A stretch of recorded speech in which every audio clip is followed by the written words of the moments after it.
Моя первая картина, на ней мне хотелось изобразить именно наш крымско-татарский обычай. Это джезве, сладости, да, обязательно, финджанчик маленький и кофейные зерна. Важно, скорее всего, не забыть то, что принесли вот наши старики, то есть до этих пор как бы все это сохранили, и поэтому это все очень быстро забывается, да, на смену приходит современная все, как техника, да, даже посуда, даже в еде, на картинах как бы хочется запечатлеть это все, чтобы это было напоминанием и как бы знали, да, наши дети и внуки в дальнейшем, да, что вот как жили их предки.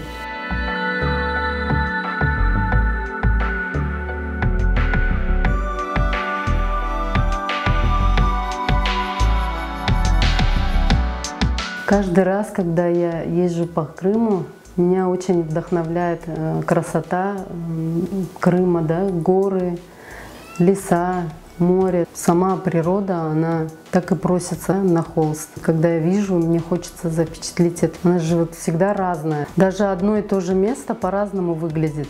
Осенью, весной, летом и зимой, да, можно по-разному изобразить это. Один и тот же пейзаж.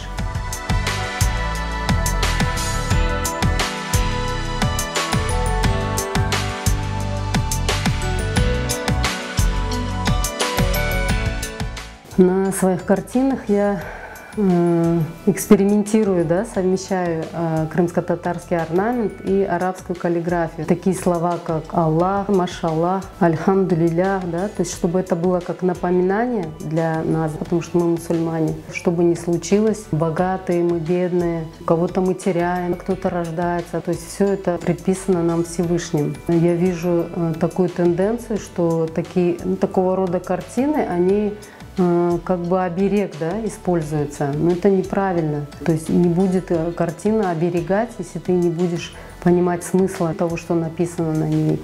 Это скорее напоминание для людей, что есть Аллах, есть Его законы, и что мы должны покоряться этим законам. А крымско-татарский орнамент — это как бы именно близко к нашей культуре, к национальности. То есть оно как больше украшение идет. Тюльпан — это символ мужчины, да? Миндаль — это женщина, да, молодая. Роза — это женщина зрелого возраста. То есть и вот тоже пытаюсь все это совместить, да, чтобы какой-то смысл читался, да, с этих картин.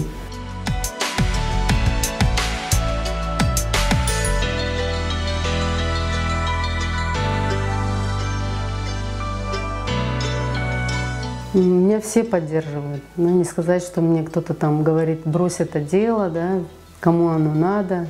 Это несерьезно. И муж, и дети. Дети гордятся тем, что у них Анашка художница. Все меня мотивируют, подталкивают на это, чтобы вот, не оставлять это дело. Главное, чтобы мое дело приносило пользу, да, окружающим, было во благо мне и родным, и близким, и остальным. Чтобы несло радость. Главное для меня цель — это довольство Всевышнего.